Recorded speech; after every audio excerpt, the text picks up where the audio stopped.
So if you have received a procedural fairness letter from IHCC and are wondering what needs to be done, this is probably a video that you need to watch till the end to get a concrete idea. My name is Neelatri Mukherjee. I am a regulated Canadian immigration consultant and I'm based out of Mississauga in Canada. So procedural fairness letter as a concept is given to a case when the immigration officer believes that the person concerned has committed some kind of a mistake, and on the balance of probabilities, the immigration officer thinks that the probability that the person has committed the mistake is higher as compared to the probability that the person has not committed a mistake. And the procedural fairness letter is then sent as a process of natural justice here in Canada. As a human, I do understand it's quite natural to feel anxious and conscious and scared when you receive a procedural fairness letter, but I could also tell you that if it was not your fault, there is absolutely nothing to be worried about. There are solutions to it. And there is a reason behind the fact that they give you 7 days or 15 days or even 30 days to give a response to the procedural fairness letter, right? So the first thing that you could do is not to respond to that letter immediately without a legal consultation. More and more number of clients come to me for consultations after they have responded to that letter themselves, faced 5-year bans, and then they're coming to me asking what needs to be done. If somebody has already faced a ban, right, there is a very little possibilities that the ban could be restored. I'm not saying there is no possibility. There are options, but those are complicated legal, expensive legal options that, in my opinion, somebody should not resort to.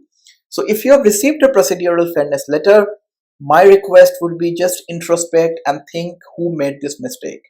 If it's a mistake at your end, try to understand what kind of mistake it is. Have you forged a document? Have you forged an employment reference letter, a mark sheet, or things like that? If you have done so, be honest to yourself, and there is nothing that could be done, to be honest, right? For those kind of mistakes, and you have to face a ban. Unfortunately, there is nothing to be done. If somebody tells you that even after you have committed such kind of a mistake, they would change your future, do not trust that. That will be a lie. You will waste a lot of money on legal expenses and nothing is going to probably happen. But if you have committed a mistake, okay, and that mistake is a very silly kind of a mistake. For example, you forgot to mention your previous visa refusals in your application to Canada and you have faced a ban. Well, there is a difference between a mistake and misrepresentation.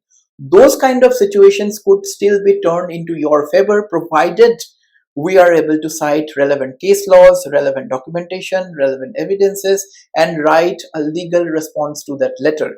So those are the situations, from my experience, I could tell you is that those situations could potentially be turned into your favor provided all the necessary steps are done correctly, taken correctly.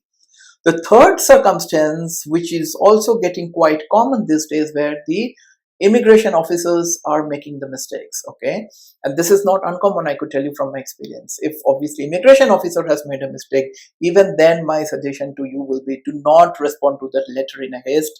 Get a legal consultation. It does not necessarily have to be with me. You can take the consultations with anybody that you trust, but have a legal consultation, understand how to respond to that letter, how to cite case laws, how to gather evidences, what kind of evidences. Do not try give anything and everything. It has to be concrete. It has to be evident, because this is considered this as your very last step to save your Canadian future.